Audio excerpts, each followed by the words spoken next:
नमस्कार। स्वागत है आप सबका RN24 के इस ऑनलाइन प्लेटफॉर्म पर।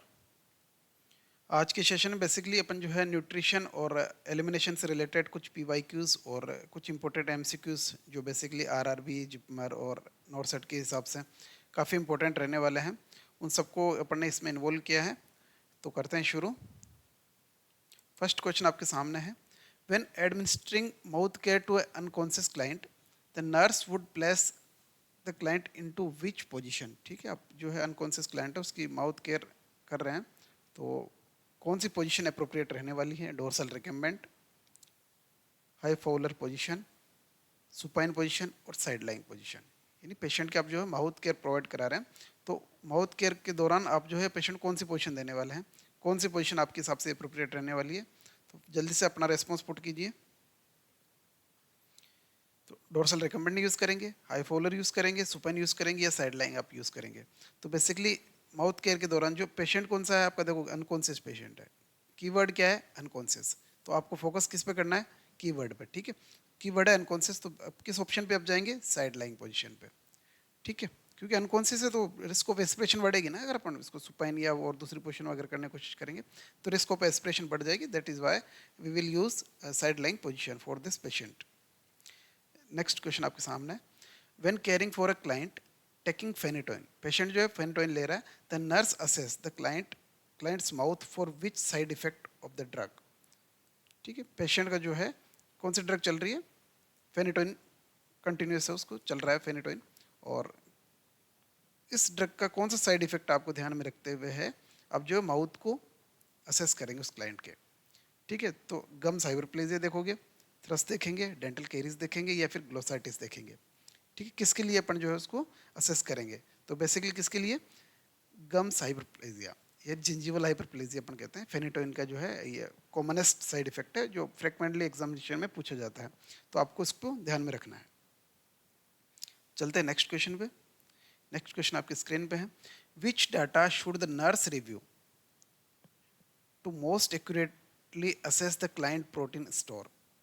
कीवर्ड के आपके प्रोटीन स्टोर से रिलेटेड आपको डाटा कलेक्ट करना है, या मोस्ट एक्यूरेटली डाटा कौन सा है जो पेशेंट के बॉडी में प्रोटीन स्टोरेज को रिप्रेजेंट करेगा।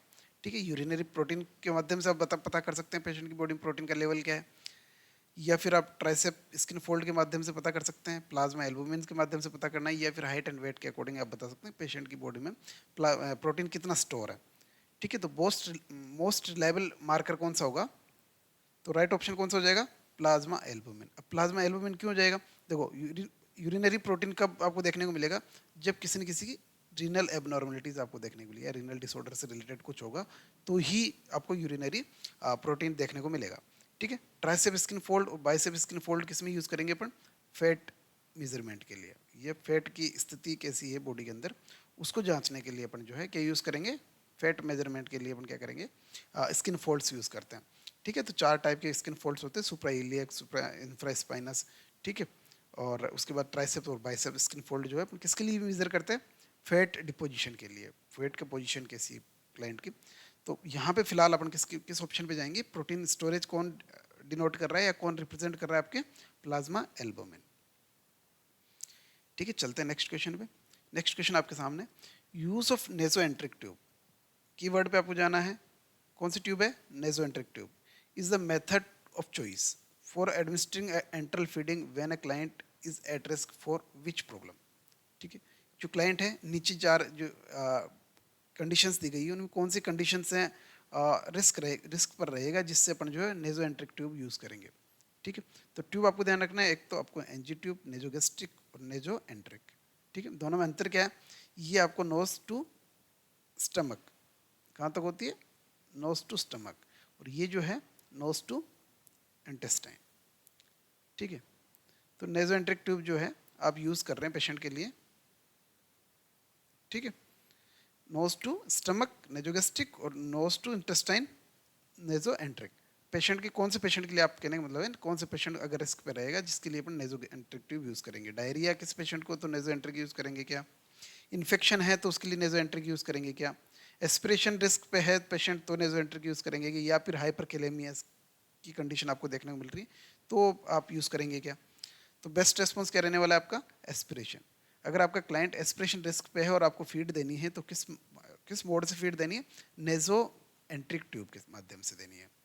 ठीक है, यहाँ से एस्पिरेशन रिस्क कम हो जाएगी ना, क्योंकि एस्पिरेशन कब डेवलप होगा, जब आपका स्टमक फुल रहेगा। ठीक है, चलें आगे। नेक्स्ट क्वेश्चन आपके सामने, which nursing order relates to nutrition should include in the plan of care for a client with limited vision. Client है जिसका विजन जो है लिमिटेड है, ऐसा नहीं उसको विजन नहीं है, विजन लिमिटेड है, कुछ हद तक उसको कम दिखाई दे रहा है। ठीक है, तो उस क्लाइंट के लिए अपन जो nutrition schedule plan of care अपन तैयार कर रहे हैं। बेस्ट रेस्पॉन्स नीचे दिए गए हैं 4, उनमें से कौन सा बेस्ट रेस्पॉन्स आप चूज करेंगे। Assess the presence of gag reflex, क्या इस पेशेंट में गैग रिफ्लेक्स आपको असेस करने की जरूरत है क्या, क्योंकि इशू यहाँ पे क्या है, लिमिटेड विजन। कीवर्ड क्या है, लिमिटेड विजन, तो विजन से रिलेटेड ही तो इशू होगा। ठीक है, तो ये ऑप्शन आपको सीधा गलत हो जाएगा। Orient to type and location of food and utensil, ये आपके लिए बेस्ट रेस्पॉन्स रहने वाला है, क्योंकि पेशेंट को आप ओरिएंट करा देंगे कहाँ पे क्या चीज़ें रखी हुई हैं। ठीक है, तो वो आराम से लिमिटेड विजन के साथ भी अपना वहाँ पे काम कर सकता है। ये जो ऑप्शन है, फूड को कट करके और फिर नाइफ को वहाँ से ट्रे से रिमूव कर देंगे। अगर फूड कट के करके नाइफ को रिमूव करना ही है तो बाकी और भी तो चीज़ें हैं। क्लाइंट जो है अगर किचन में जा रहा है तो वो बर्न भी हो सकता है। फिर अगर आपको क्लाइंट को अगर नाइफ नहीं दिखाई दे रहा है तो और भी कंडीशंस वहाँ पे डेवलप हो सकती है। ठीक है, तो ये ऑप्शन ए, सी और डी आपके गलत ऑप्शन है, और ऑप्शन बी जो है आपका राइट ऑप्शन है। इस आंसर में आपको चूज करना है। By which route does the nurse administer parental nutrition. ठीक है, अब ये क्वेश्चन भी कई बार देखने को मिलता है। देखो पूछा गया कीवर्ड आपका पेरेंटल। ठीक है, तो पर एंट्रल का मतलब क्या है, पर प्लस एंट्रल, ये आपको ध्यान रखना है। यानी एंट्रल बोले तो इंटेस्टाइन, यानी खाने का ऐसा टाइप या फूड का ऐसा टाइप जो इंटेस्टाइन के माध्यम से आगे प्रोसीड ना हो। ठीक है, तो कौन सा हो सकता है, देखो आईवी फूड अगर अपन दे रहे हैं यानी टीपीएन की बात करें तो क्या ये पेरेंटल रूट है क्या, बताओ। अपन आई तभी तो पेरेंटल होगा ना, यानी कि आपको वो जो खाना आप दे रहे हैं पेशेंट को, फूड जो आप इंट्रोड्यूस कर रहे हैं बॉडी में, वो इंटेस्टाइन के माध्यम से आगे प्रोसीड नहीं होना चाहिए। तो बेस्ट रेस्पॉन्स कौन सा रहेगा आपका, आईवी। देखो नेजोगेस्ट्रिक से देंगे तो भी इंटेस्टाइन से जाएगा, इंट्राआर्टरियल अपन दे नहीं सकते फूड कभी भी। ठीक है, नेजो एंट्रिक से देंगे तो भी इंटेस्टाइन से जा रहा है, तो पेरेंटल रूट नहीं है दोनों। ठीक है, तो बेस्ट रेस्पॉन्स क्या रहेगा, इंट्राविनस। आईवी रूट के माध्यम से पेशेंट को आप जो है फूड इंट्रोड्यूस करा रहे हैं, और उसे अपन क्या कहेंगे, पेरेंटल न्यूट्रिशन कहेंगे। ठीक है, ध्यान रखना है, कई बार एग्जामिनेशन पूछा गया है। ठीक है, the nurse perform range of motion exercise on a immobile client to avoid which complication associate to immobility. ठीक है, पेशेंट आपका कौन कैसा है, इमोबाइल क्लाइंट है। कीवर्ड क्या है, क्लाइंट कैसा है, इमोबाइल है।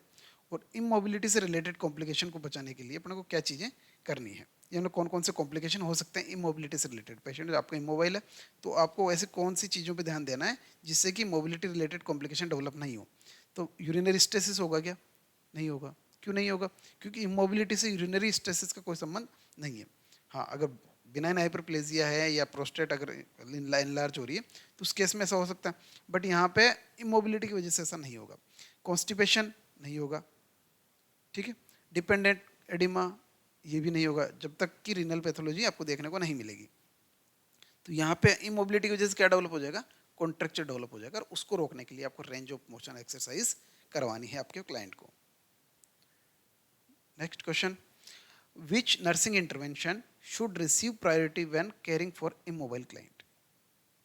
ठीक है, सेम लगभग मिलता जुलता क्वेश्चन है। विच नर्सिंग इंटरवेंशन, कौन सा nursing intervention should receive priority when caring for a immobile client. Immobile client की जब केयर कर रहे हैं तो कौन सी जो नर्सिंग इंटरवेंशन है वो टॉप पे रखेंगे, टॉप प्रायोरिटी पे रखने वाले हैं। रिपोजिशन एवरी 2 आवर फर्स्ट, ये सबको पता होना चाहिए कि जब भी आप इमोबाइल क्लाइंट के केयर स्टार्ट कर रहे हैं या इंटरवीन कर रहे हैं या नर्सिंग इंटरवेंशन इंट्रोड्यूस करेंगे तो सबसे पहले किस पे ध्यान देने वाले हैं अपन, एवरी 2 आवर्स के अंदर आपको जो है पोजीशन पेशेंट की चेंज करनी है। Assess the dependent oedema each shift. अब देखो आप केयर जो अगर पेशेंट को स्किन केयर या पोजीशन आप चेंज कर रहे हैं तो ईच शिफ्ट में डिपेंडेंट एडिमा चेक करेंगे क्या, डिपेंडेंट एडिमा हर मतलब ईच 2 आवर में आपको चेक करना है। तो ये आपका ईच शिफ्ट वाला जो कीवर्ड है इसमें ये गलत है। ठीक है, auscultate for bowel sound daily. Bowel sound अगर पेशेंट आपका इमोबाइल है तो बाउल साउंड ईच फीडिंग से अगर वो ओरल अलाउ मतलब पेशेंट ओरली अगर लेने में कैपेबल है तो ठीक है, तो आपको बाउल साउंड अस्कल्टेट करना ही नहीं है। अगर पेशेंट ओरली अलाउड नहीं है और उसको अपन एनजी फीड या ऐसा कुछ दे रहे हैं, तो उस केस में तो अस्कल्टेट करना है आपको, each feed, before each feed आपको अस्कल्टेट करना है, ठीक है। और कैल्शियम सप्लीमेंट वाइज डेली देने की यहाँ पे जरूरत नहीं है, ठीक है। नेक्स्ट क्वेश्चन आपके सामने, which statement made by a client, client कुछ ऐसा स्टेटमेंट बताता है, following teaching about the importance of using, देखो कीवर्ड ध्यान रखना, importance of using only unsaturated fat. Question किससे रिलेटेड है? Unsaturated fat. कीवर्ड क्या आपका? अनसैचुरेटेड फैट की बात चल रही। When cooking indicate that information about which fat are unsaturated was understood. Client को आपने अनसैचुरेटेड फैट के बारे में पूरा समझा दिया, उसके बाद उसका कौन सा स्टेटमेंट है जो कि उसको, जो कि बताएगा कि हाँ ये आपने समझ लिया है कौन सी फैट अनसैचुरेटेड है और कौन सी फैट सैचुरेटेड है, ठीक है। तो क्लाइंट क्या बोल रहा है? I will use butter when cooking. तो क्या स्टेटमेंट सही है? I will use olive oil when cooking, I will use Lord when cooking, ये जो ना मीट का पार्ट होता है, ठीक है। और I will use palm oil when cooking. बताओ बेस्ट रेस्पॉन्स कौन सा रहेगा? आपको ये बताना है कि कौन सी, ये जो चारों ऑप्शन है उसमें से कौन सी फैट जो है वो अनसेचुरेटेड फैट है। तो बेस्ट रेस्पॉन्स आपकी जाएगा कुकिंग ऑयल। ये ऑलिव ऑयल से आप कुकिंग करा रहे हैं तो ये आपके अनसेचुरेटेड फैट मानी जाएगी, ठीक है। ये बटर जो है ये एनिमल फैट है, ये भी एनिमल फैट है। और ये पाम ऑयल ये तो है, तो कह सकते हो आप अपने बायोलॉजिकल फैट है, एक तरीके से कह सकते हो, बॉटनिकल कह सकते हैं, ये प्लांट से डेवलप हो रही है। पाम ऑयल, पाम जो प्लांट है वो सी डेवलप हो रही है, बट ये इसके अंदर फ्रूट में होती है और ये एक तरीके की सेचुरेटेड फैट है। ये आपको कंफ्यूज करने के लिए यहाँ पे दिया गया है, तो ये ध्यान रखना है। आपका पाम ऑयल कभी भी अनसेचुरेटेड फैट नहीं मानी जाएगी, ठीक है। जबकि ऑलिव ऑयल कौन सा है आपका? अनसेचुरेटेड फैट है। बताओ नेक्स्ट क्वेश्चन आपके सामने है, विच nursing intervention would best promote a client psycho spiritual comfort. जो क्लाइंट है उसको साइको स्पिरिचुअल कंफर्ट कब आपको, किस तरीके से आप दे पाएंगे? बेस्ट ऑप्शन कौन सा होगा? Offering a backup, psycho spiritual, keyword क्या है? साइको स्पिरिचुअल कंफर्ट देना, maintaining clean environment, encouraging expressing of feeling, feeling को एक्सप्रेस करने के लिए आप जो उसको एक कह सकते हैं एनकरेज कर रहे हैं पेशेंट को, ठीक है। तो क्या बेस्ट रेस्पॉन्स होगा? क्या option C is the best response for psycho spiritual comfort to a client, ठीक है। नेक्स्ट क्वेश्चन आपके सामने है, when teaching how to maintain healthy intact skin which direction would the nurse include. आपको क्या है, जब आप क्लाइंट की टीचिंग कर रहे हैं और उसमें आपको बता रहे हैं इंटेक्ट हेल्दी स्किन रखने के लिए डायरेक्शंस आप दे रहे हैं, तो कौन से डायरेक्शन आपके उसके अंदर होनी चाहिए, इंस्ट्रक्शन के अंदर कौन सी डायरेक्शन होनी चाहिए? बात एवरीडे, अप्लाई लुब्रिकेंट लोशन, ब्रिस्की रब स्किन ड्राई, और use alcohol based skin splash weekly. बताइए बेस्ट रेस्पॉन्स कौन सा होने वाला है? आपको लुब्रिकेशन अप्लाई करना है ना, तभी तो स्किन जो आपकी इंटेक्ट रहेगी, हेल्दी रहेगी, ठीक है। नेक्स्ट क्वेश्चन आपके सामने, विच direction should be included in the teaching plan for a client with orthostatic hypotension. एक क्लाइंट है जो ऑर्थोस्टैटिक हाइपोटेंशन से अफेक्ट है, या कह सकते हो जो आप डायरेक्शन दे रहे हैं किसी क्लाइंट को, तो ऑर्थोस्टैटिक हाइपोटेंशन से रिलेटेड उसको क्या इंस्ट्रक्शंस जो है आपको प्लान ऑफ केयर के अंदर यूज करेंगे? Avoid use Valsalva manoeuvre, self monitor blood pressure daily, limit use table salt, और change position slowly. Which direction should be include in the teaching plan. किसी क्लाइंट को आप टीचिंग प्लान दे रहे हैं और उसमें ऑर्थोस्टैटिक हाइपोटेंशन से बचने के लिए क्या इंस्ट्रक्शंस आप देंगे? उसको आप कहेंगे चेंज पोजीशन स्लोली। क्या कहेंगे? Change position slowly. यानी ऑर्थोस्टैटिक हाइपोटेंशन क्या होता है? पेशेंट एक पोजीशन से दूसरी पोजीशन में जब भी जाएगा तो इन बिटवीन ऑर्थोस्टैटिक हाइपोटेंशन जो होगा उसमें ये ध्यान क्या रखना है आपको? 30, 20 एंड 10। ऑर्थोस्टैटिक हाइपोटेंशन का जो रूल जो है वो क्या है? 30, 20 और 10। 30 यानी कि heart rate, 20 systolic blood pressure,